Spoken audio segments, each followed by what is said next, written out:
Okay, hey, and welcome to this talk called Should It Really Take 4 Years to Make a Great Game? I'm sure several of you have a vision of making your dream game, or at least make a game, and you're thinking, is it possible to do it all by yourself? And how long will it take? So I will tell you a little bit about how I started game dev and how we came up with our game currently in development called Space Chef.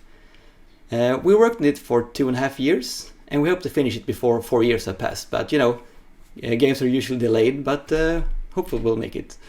I'll also share some of my mistakes we made, so you don't have to make them yourself, and some tips how you should think to get finished faster. So before I start, I'd like to remind everyone to ask questions in the chat, and I will try to answer as many of them as possible in the end of the talk. So, who am I and why should you listen? So first of all, I'm Nicholas, I'm from Sweden. In the game dev community I'm called Blue Goo Games. I've been interested in programming since I was 10. And for 19 years I've been a professional web developer. So professional means I'm doing stuff for people and I make money. And on the side, for the last 3 years I've been a professional game developer. So professional in this case means that I'm spending money. Most of all, my goal is to release a game, which I haven't done yet, but it's still running a business, even if I haven't started making money yet, but hopefully we will. So a little bit about our studio. Blue Goo Games is the name of the studio, but as I'm the only one doing Twitter, it's kind of my identity of the studio. And we're a core team of 2 people, me and the other founder, and we have as many as 12 freelancers working on the game. Some do a little more and some do a little less. Some have been working out in the past and some in the future. So, and the game that I'm working on, Space Chef, I will tell you more about that in a minute. And like all of you, I guess, I'm a game developer, but I'm also an entrepreneur, because making a game is more like running a business, at least if you're the manager of the game. So I juggle a lot of tasks at the same time. Like I'm a programmer mainly, I do game design, and like project manager to manage all the people. And there's more. I also do graphic design, UI, animation, and the most important, marketing. So I'm the one who needs to figure out how to get the word out about Space Chef. So how it all started. 1988, I was 10 years old. I was at a friend's house. His brother had a Commodore 64. I'm not sure if you heard about that machine before, but it looks like this. You connect it to a TV, and the cool stuff happens. And he had a big book called the Big Book of Basic Games, I believe. And it had lots of pages with code that you can type in. So together we spent hours typing everything in, and if you spelled correctly, a text-based game appeared on the screen. And if you missed something, they had to figure out what you missed. So it was quite tricky. But actually I made my first game on that computer. It was about food. It was very, very simple. It's basically not a game, but here is the complete source code of the game. And this is what the Commodore 64 looks like. So you type commands like enter a number, like 10, that's the line number. Input, what food would you like? $A to get a response from the user. And then 20, print, here is your $A. And then you type run. And then you can type what food you like. Pizza. Here is your pizza. So that was a very simple game, but that's how it all started. A few years later, I got an Amiga 500. I didn't have a fancy screen because only the richest and coolest guys had a computer screen. So I still used the TV. And after a few years, I got something called Amos, which was kind of like Unity 30 years ago. An engine to write games, also in BASIC, but it had lots of features to make sprites and tile maps and things like that. And learn to code in 1990 was kind of hard, because you had to buy books, read magazines to find code samples and things. And it wasn't that easy to order things like today. You can buy books from Amazon with learn to code. And usually, depending on your age, but usually younger people prefer YouTube tutorials. And that, of course, didn't exist at the time. So it's much easier today, and also the reason why there are so many games coming out today. But I made a lot of small prototypes. Like one game when you have a minigun and you shoot patients running out of an asylum. Yep, I never released that. And also it was very hard to release a game back then. Maybe you could put it on some discs and send it to your friends, but it was quite hard. My parents had a PC for work. And in the evenings and weekends, I had fun trying to learn to code there too. And they had MS-DOS, which was Microsoft's old operative system. And there was something called QBasic installed. So it was similar to the BASIC I've learned on the Commodore 64. And all the source code to the game was included. So I modified it. Basically, it's a game with gorillas that throws bananas at each other. So I modified the code, so I turned the bananas into bombs, but actually they already exploded, so that wasn't that much work.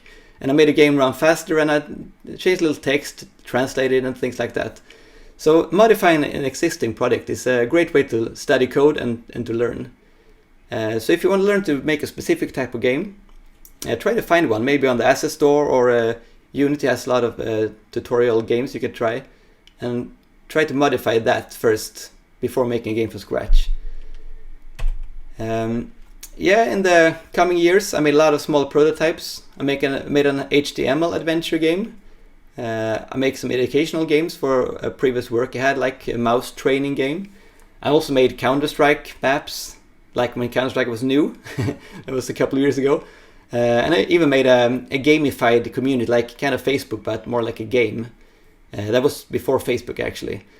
But there was a lot of small communities back then, so it wasn't that impressive, but it was still fun. Also, I tried to learn C++. That was before Unity and Unreal. It was really hard to make an engine from scratch, so I gave up on that. I also tried Xcode and Objective-C to make an iPhone game, but I really didn't like it. Objective-C was so confusing and different from everything I learned before. I also tried Cocos 2D, which still exists today.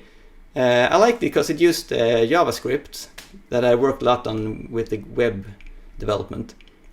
And I worked for quite some time on a space dogfight game. And then at some point I thought, wait, it would be cool to make a multiplayer game. So I tried to make a multiplayer game over Bluetooth, but it was tricky, so I finally gave up. So I've always been interested in making games, but I never felt skilled enough to make anything good enough to release. So in parallel to this playing around with games, I got better at web dev. So in a time before the drag and drop to make a website was a thing, I learned to code websites from scratch with Perl first, and then PHP, MySQL, and JavaScript. And then finally I started my own company. So that was 19 years ago. I learned a lot of programming. PHP was very useful to learn, to later learn C#. Because there are a lot of similarities. So if you study a programming language, you can basically switch to another language quite easy. And I started my own company, like I said, and that made me make money. And now I come to a point where I make as much money as I can take some time off from the company to work on the game. So sometime in 2014, I saw my niece, who was 15 years old by the time, who was making a game in Unity. So I got inspired by him and I downloaded it and had quite fun. I made a simple iPhone game.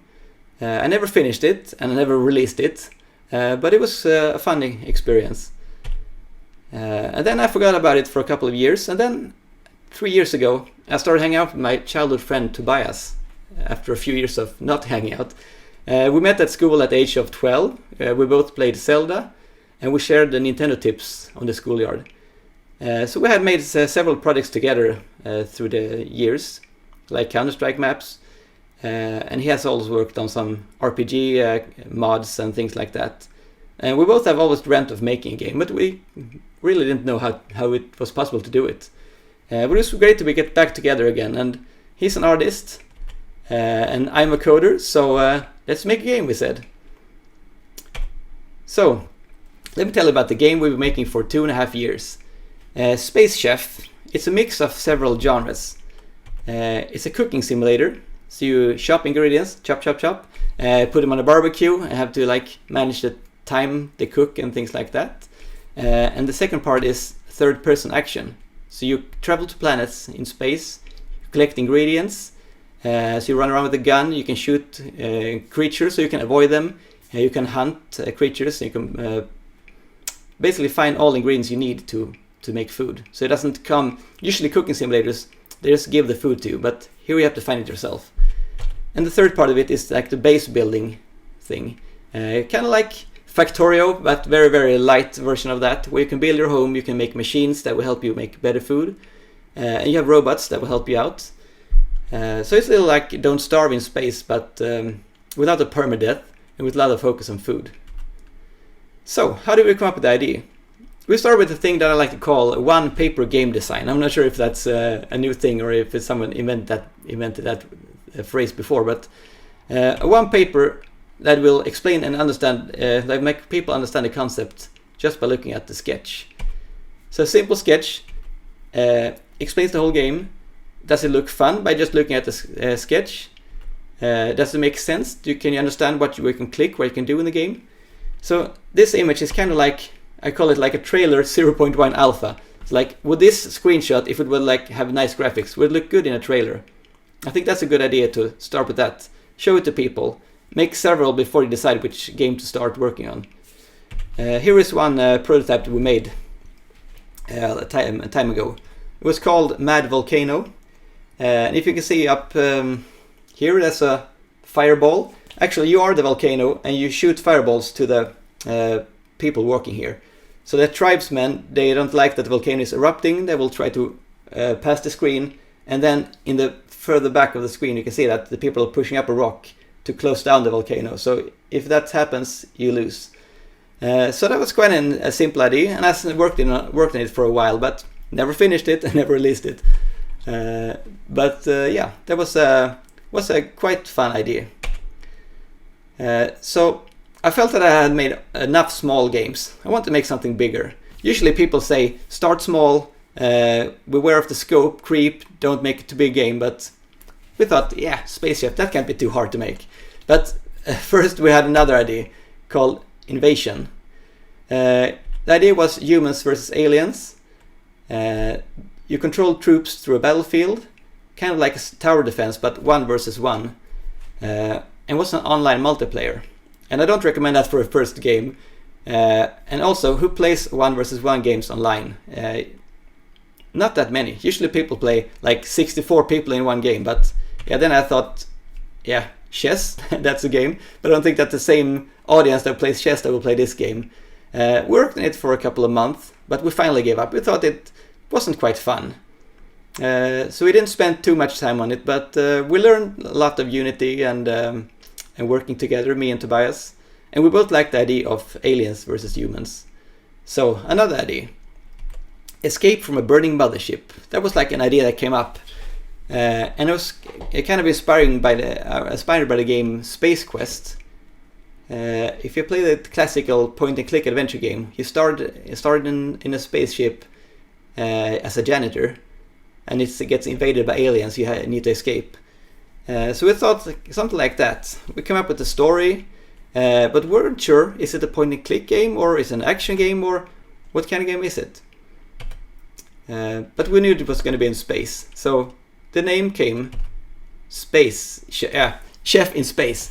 Like chef was like similar to the janitor thing. We thought that chef could be a fun thing to have. So we made a list of all things we want in the game. And there was a lot. Exploration, collect ingredients, cook, craft, mine, restaurant, quests, hunt, fight, space combat, RPG, NPCs, loot, space stations. Yeah, so there was a lot of parts. And we thought that we need to focus on no more than 3 or 4 parts. It's better to have 3 great parts than 12 mediocre ones. So we distill it down to these 3: hunt, cook, and deliver. And I think that's kind of catchy. However, we couldn't make a one-paper prototype of that because you can't have one screen explaining all of those things at the same time. But here's a concept, one-paper design of the hunting part. So the hunting doesn't only mean that you have to kill everything, because in most games like this you need to just like kill everything and pick everything up, but here you can be smart instead. So here's the chef, like my amazing programmer graphics. He throws some seeds on the floor, on the ground, And then there's a mama alien that has some nice eggs that you can use to make an alien omelette. So you have to lure the baby aliens out of the nest, and then the mama will leave the nest to pick them up, and then you can sneak past and get to grab the eggs. So you can also kill everything, but if you do, then it's a risk that they get extinct, and it will take a long time before they come back, and you can't make that valuable omelette. So that's one idea. Usually explaining a game just in words can be hard, but if you talk to someone in person, then you need to do that. But making GIFs is really essential for have people get the idea of your game. So this is what the different parts currently look like. Hunt, visit exotic and dangerous planets to find ingredients. Cook, craft delicious food in your homemade kitchen. Deliver, fight your way through deep space to quickly deliver your food. So that was also the idea of the game, that you deliver food, but there are pirates that want your food, so they try to kill you. And one early choice we had to make was what art style should you have?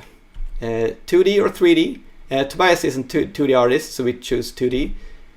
Should we have pixel art or cartoon art? We first tried pixel art, but that was much harder than it seemed, at least for us. So we made some early prototypes of the art, and it evolved over time. But it's a good idea to try different styles and try to settle on that before creating content. Don't make a lot of art before you finalize what art style you will have. So at the start of 2019, we started development, and we started making a lot of systems like tile system, top-down engine. There was actually an asset that we used. Inventory crafting, interaction, procedural generation.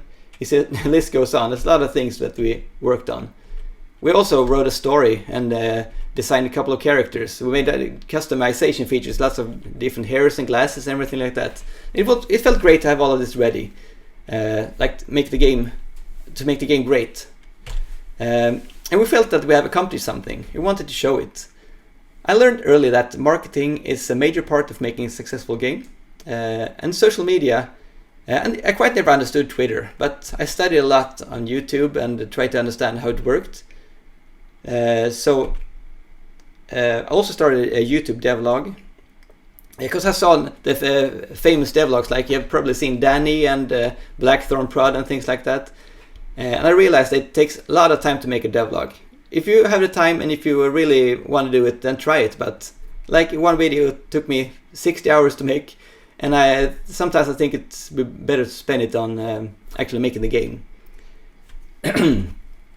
I posted like 2 or 3 times a week. I talked to a lot of people, because Twitter is not mostly about marketing a game, but learning to getting to know people and trying to show things and see what people like. So actually I made another video, a video on how to grow on Twitter. It was quite well received. It's split into 3 parts, and I recommend that you watch it. I'm going to post a link here later. First you need to make a good Twitter profile. So when people visit your profile, they will follow you. And then you need to learn how to tweet, to make interesting tweets, to make them visible, and to then have people go to your profile, which is nice. And the third part is how to network, to make people tell other people to follow you, and to help you retweet your tweets. So start as soon as possible, make a Twitter account now if you haven't, and try to learn how it works.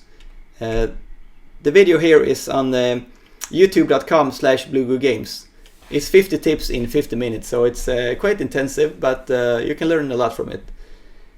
And then in August 2019, we'd almost worked on it for a year. Then we started working with a new artist called Tanya, and she is now our lead character and creature designer. She was really good at drawing the characters and the creatures, and when we started animating them and then they came to life, it was quite fun to show that on social media. But still people had no idea what the game was about. Sorry, just let me fast forward here. So people love the art. They think, I want to play this game, but I have no idea what it's about. So we tried to make a Steam page and make a trailer. We had no gameplay at the time. So little gameplay in the video was just fake. You can see the trailer on Steam if you search for Space Chef. But it showed the atmosphere of the game and the art style. And I think that we had something unique that people liked. So we started gathering wish lists, and I tried to post every now and then on Twitter, like the wish list, the game. But make a Steam page as soon as possible. It costs you $100, I think. But after that, it doesn't cost anything, and you can have it for a long time and gather wish lists until it's time to release the game. But you need to have something to show, have some screenshots and some text about the game. Yep, I'm trying to... Okay, here it is. Okay, then all of a sudden, a major publisher reached out to us. And he was like totally excited. We booked a meeting, and he told us that, I saw all your tweets. We really love the idea. It will be perfect for our portfolio. Can you send me a build? And was like, nope, because we don't have any gameplay. So at that time, we had worked on the game for about 1.5 years. So maybe they thought, what did these guys spend all the time on? How are these guys even capable of making a game if they can't make a gameplay after 1.5 years? But however, it gave us a lot of confidence to keep working on the game. And the publishers told us to get back to them later when we had a build. But so what was missing? Why didn't we have a playable build? So the main thing when you make a game is to have a core gameplay loop. And to be honest, when we made a trailer, we hadn't fully nailed the core gameplay loop yet. But now we have. And here's the idea, like, you go to planets, hunt, bring back creatures and ingredients, cook them and deliver them. Like the hunt, cook, deliver thing. You remember the list I showed you before with the things we built? The problem was we had spent so much time creating all the systems, and they were working great. Like the procedural generation, we can generate a map of like a cave that looked really nice, but that wasn't important to make the core gameplay loop work. So if we had focused on just these parts, for example, and didn't spend time on customization, because that's not important at the start, then we'd have a build. And we could show the build to the publisher and maybe get a publisher deal if we wanted it. So we were so focused on creating content and make the game big before it was the core was finished. So now we're at a stage where it's closer to finished for the core parts. And now we're focusing on making the tweaking the core gameplay loop, try to make it tight and make it work, and then we'll create the content. And then we'll do the procedural generation and things like that. So the question is, should it really take 4 years to make a great game? And the answer is, it depends. I have a nice triangle here that I really like called a project management triangle, I think. So I have 3 labels here, done quickly, high quality and low cost. You can only pick 2 of them. So if you pick high quality and low cost, that sounds great, right? Then it will take a long time. And usually that's what a solo dev does. Maybe they make a game in a spare time because the cost is low. You don't have to pay anyone, but it won't be done quickly. But eventually it will be great if you spend enough time on it. The other side of the triangle is the high quality done quickly. You can hire a team that will cost you. Can you afford it? Can you manage a team? Can you even work with other people? Not everyone can. But if you can, but don't have the money, but you can still make a great prototype, then a publisher and investor is a good choice, because they can help invest in you and make finance the rest of the game to hire a team. And the other part is low cost and done quickly. Don't expect to make money if you make a game very quick and at low cost. Usually like a game jam kind of game. But it's a great way to make a prototype. And if you scale it up to a high quality game, like add more content and polish it more, then it will take more time, so you're still at the top right of the triangle. There's maybe one way to get all 3. If you find someone that will work for rev share, then you maybe can do it quickly, because they usually call it sweat equity. So people spend time, like if you have a team of 5 people, everyone is excited about the game, but everyone is doing it on the free time, then you can make it maybe quicker. So the time to make the game all depends on the scope of the game and the size of your team. So a question you can ask yourself is, would you rather work 4 years alone on the game and make one game, or work with 4 people for 4 years and make 4 games. But of course, the problem is usually the more people involved, the more ideas, and the bigger the scope is, and the longer the time it takes. So even if you're 4 people, it can still take 4 years, but it will make a better game. So my best advice is to keep the scope down and finish the game. To conclude the talk, I'm going to give you a couple of quick tips here. Teamwork. I really recommend you team up with someone. Try game jams. Try to talk to someone on like a Discord or Twitter and ask if they want to join a game jam. Like if you're an artist and the other one is a programmer, or the other way around. That's a great way to know if you can work together for 4 years. Can you even work for like 4 days with a person? It's also great to learn to finish the game, because you have to finish it to submit it. If you can afford it, hire people to do things that you can't do. Don't take pride in that you need to do everything yourself. Like Stardew Valley and Eric Barone, I think his name is. He worked for 7 years on this game almost by himself. That's a lot of time to work in a game. Like just finishing a game is hard enough. So use Unity, use assets, try to make it unique where it shows, like the game character, but like a tree in the background, maybe that can be an asset. No one would care for that. And about the scope, make a paper prototype that explains the entire game in 1 or a few images. Think twice before adding several modes.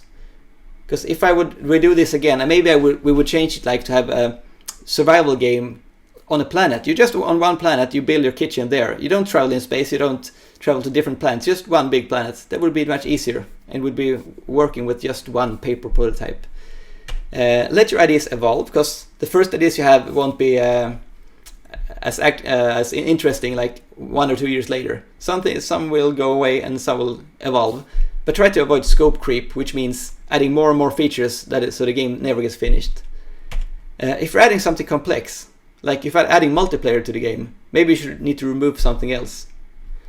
But the point here is finish your game, even if it's a small game. It's even better if it's a small game, because you can finish it faster. And if you feel that the game gets too complex for you to finish, make it simpler. And about financing, have some small points here. If you're looking for a publisher, consider why. Do you need a publisher? Do you need marketing? Because marketing a game is hard. Do you want to finish the game quicker, like to get investment? But if you are, make a playable prototype as soon as possible. Another great tip I got from some friends is have it always finished. So have a game that's working, and then add features that doesn't break the game and build from there. So you don't make features that are not available yet, but like in the background. Make the core of the game first. This will make your prototype much better. And then consider Kickstarter, but not at the prototype stage, because that would maybe worked 5 or 7 years ago.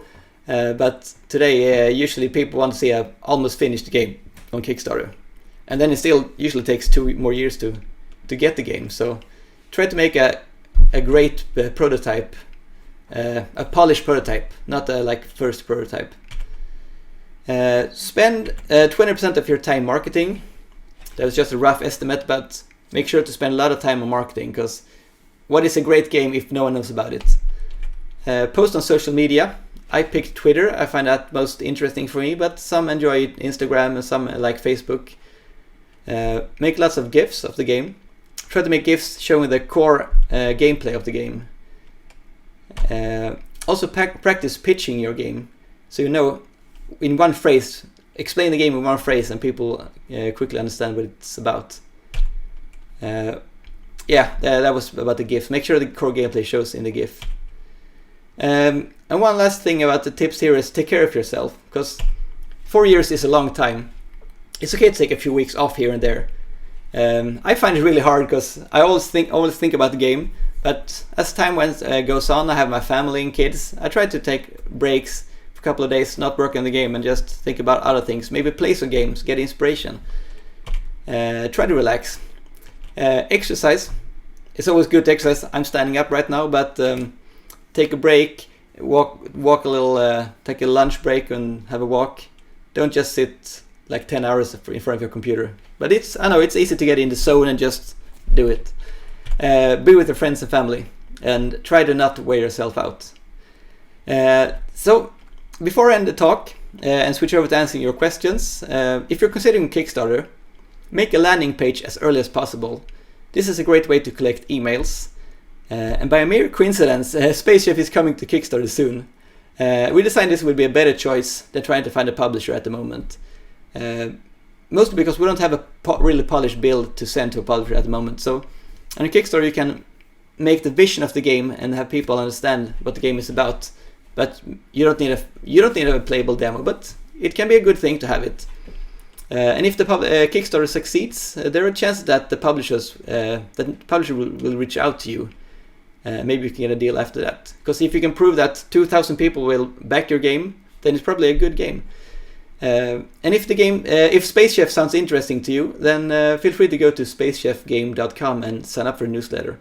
I'm actually preparing a autoresponder now, so that when you sign up, I don't wait for like 1 year before I post something, but I send one email a week with things about the game, like a little story about the game and art that are not shown anywhere else. So check that out if you like. Also, you will get a 24% early bird discount as you'll be the first to back the game. And speaking about newsletters, here are some great ones that I really recommend. Chris Sokowski, he has a site called How to Market a Game with a lot of good, great tips. And also a newsletter that is coming out like once a week or several times a week with great tips. Derek Liu has a YouTube channel and also a newsletter about making a trailer, because the trailer is the most important marketing piece of your game. So make sure you get that right. Another great newsletter is Game Discover. How to get your game discovered on Steam, Switch and other stores. They have a lot of insights and statistics about games, and they try to analyze what makes a game successful. Thank you all for listening. We have time for some questions, so I'll have Linus get back to me with the questions. And as a reminder, you can check the YouTube video about how to grow on Twitter, because I think it's really useful. A lot of people have sent messages to me on Twitter and thanked me for the great video. So I'm not trying to brag, but I think it's actually a pretty good video. And you can also always email me. I'll gladly answer any questions. Awesome. Thank you very much for this great talk and for all the tips you shared and for the resources at the end. I also posted links to everything you talked about into the chat, so if you're looking for the YouTube links or stuff like that, just scroll through the chat and feel free to take a look at that. Thank you. Awesome. So you said that in the beginning you started with like the one paper game design prototype thingy. When was like the first time where you really tested Space Chef, or like the first mechanic inside the game? The first mechanic was basically just walking around in the kitchen. We drew a kitchen like a huge Photoshop image, and we used the top-down engine asset to make the character walk around. So that was basically just walking around, not doing anything. But we felt that we wanted to nail the art style first. That was a little bit too much focus on the art style, but that was the first thing we did. Would you say that it's important to have something other than prototype art to share stuff on social media? Yeah, because unless you have a super amazing idea that you can make visible with just white boxes, then I think having some kind of art is very useful. So try to focus on make the main character interesting to look at. And then he can walk around, he can jump around on a blank background, that doesn't matter, but as long as the character looks fun, I think that's a great idea to start with.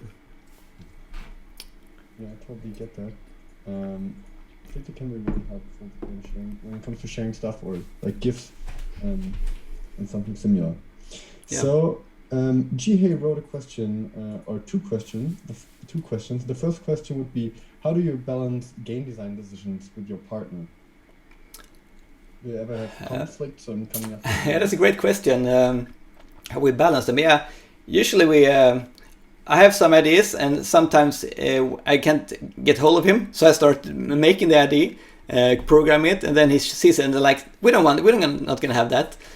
So try to not code anything before you both decided on it. And then we had like little give and take. I have a suggestion, and maybe he likes it, and yeah, we talk about a lot about it, and we have time to let it settle down, because maybe an idea today doesn't sound as good in a week. So don't be too quick to start making it in the game before you have thought through it a lot. So are you talking a lot via Discord or stuff like that?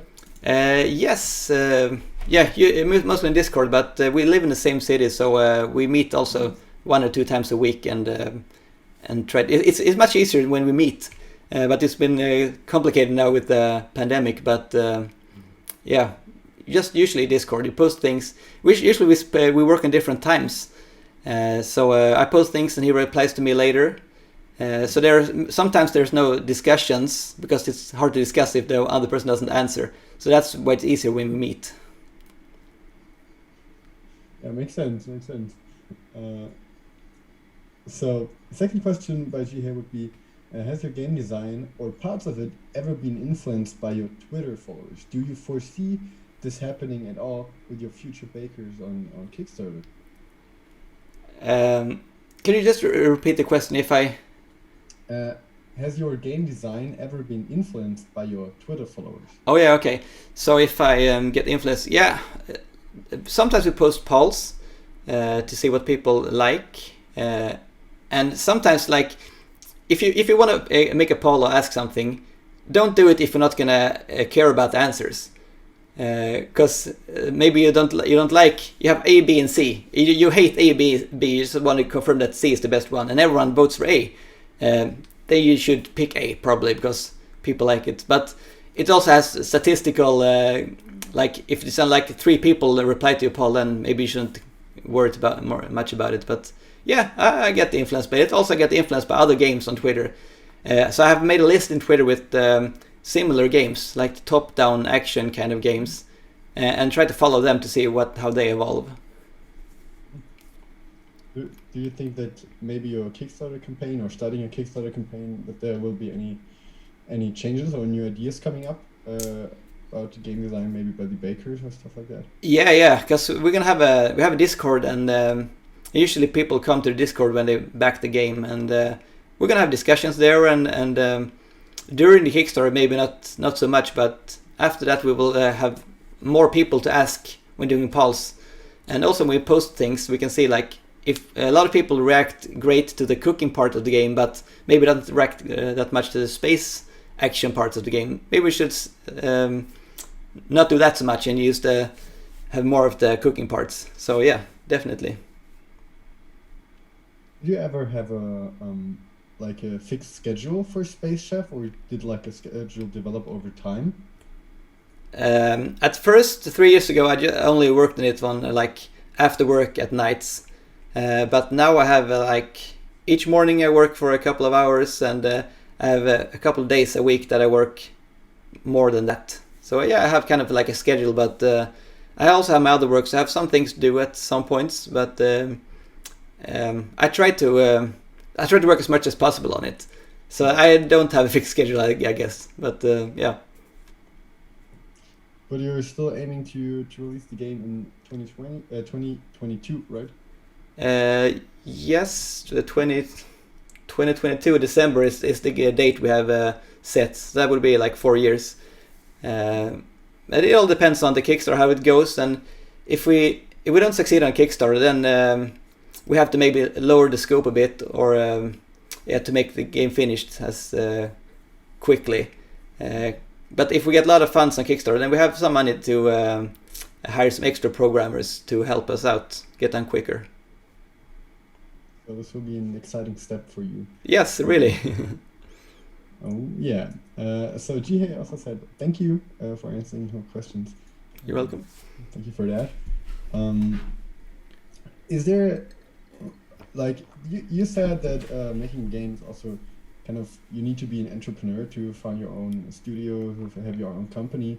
Is there anything like a thing you would call like your biggest mistake, entrepreneur wise, development career?